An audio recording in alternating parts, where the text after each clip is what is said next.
Hi guys, Bigg Boss Malayalam season 7 live update എടുത്തിരിക്കുകയാണ് കേട്ടോ. ലൈവിൽ ബിഗ് ബോസ് ഒരു ടാസ്ക് കൊടുത്തിരിക്കുകയാണ്. നിങ്ങളുടെ മാനസിക സംഘർഷത്തെ നിങ്ങൾ എങ്ങനെയാണ് അതിജീവിച്ചതെന്നാണ് ചോദിക്കുന്നത്. അപ്പം അനീഷ് പറയുകയാണ്, ഞാൻ വിചാരിച്ചത് ഇവിടെ വലിയ മെൻ്റൽ സ്ട്രെസ്സൊന്നും ഉണ്ടാവില്ല, ഇതൊരു മല പോലെയേ ഉള്ളൂ എന്നാണ് ഞാൻ വിചാരിച്ചത്. പക്ഷേ ഇവിടെ വന്നപ്പോഴാണ് ഇതൊരു പർവ്വതം പോലെയാണെന്ന് എനിക്ക് തോന്നിയത്. പക്ഷേ ഞാൻ അതിനെ അതിജീവിച്ചത് എന്നോട് തന്നെ ഞാൻ ഇരുന്ന് സംസാരിച്ചിട്ടാണ് ഞാൻ അതിനെ അതിജീവിച്ചെന്നാണ് പറയുന്നത്. അടുത്ത നെവിൻ വന്ന് പറയുന്നത്, നെവിൻ പറയുകയാണ്, ഞാൻ ഈ നോമിനേഷനിലൊക്കെ വരുമ്പോൾ വളരെയധികം പേടിച്ചിരുന്നു. പക്ഷേ എൻ്റെ ആ പ്രഷറും ആ സ്ട്രെസ്സൊക്കെ മാറ്റിയത് ഞാൻ കുക്കിങ്ങിലൂടെയാണ് ഞാനത് മാറ്റിയെന്നാണ് നെവിൻ പറയുന്നത്.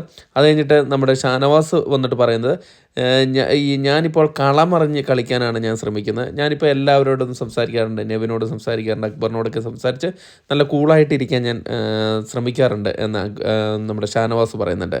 അത് കഴിഞ്ഞിട്ട് നമ്മുടെ അക്ബർ എന്ന് പറയുന്നത്, എനിക്കും ഭയങ്കരമായിട്ടുള്ള മാനസിക സംഘർഷങ്ങളൊക്കെ ഉണ്ടാകാറുണ്ട്. അപ്പോൾ ഞാൻ ഈ ടോയ്ലറ്റിലൊക്കെ പോയിരുന്ന് കരയാറുണ്ട്.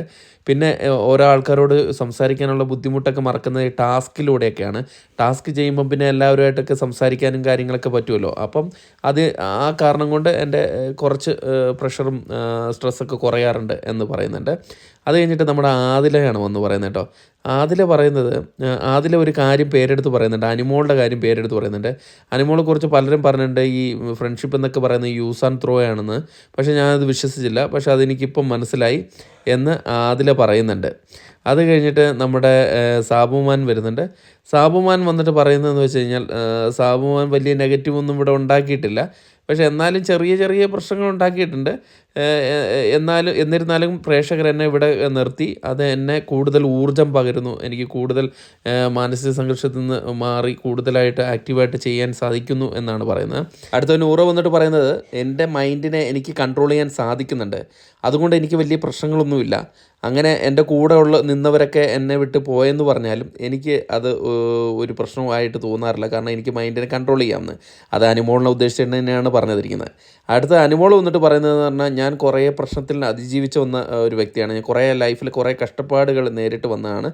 അതുകൊണ്ട് എനിക്ക് ഇവിടുത്തേതൊന്നും വലിയ കാര്യമായിട്ടൊന്നും തോന്നാറില്ല. എന്നിരുന്നാൽ കൂടെ ചില സമയങ്ങളിലൊക്കെ ഇറങ്ങി പോകാനൊക്കെ തോന്നാറുണ്ട്.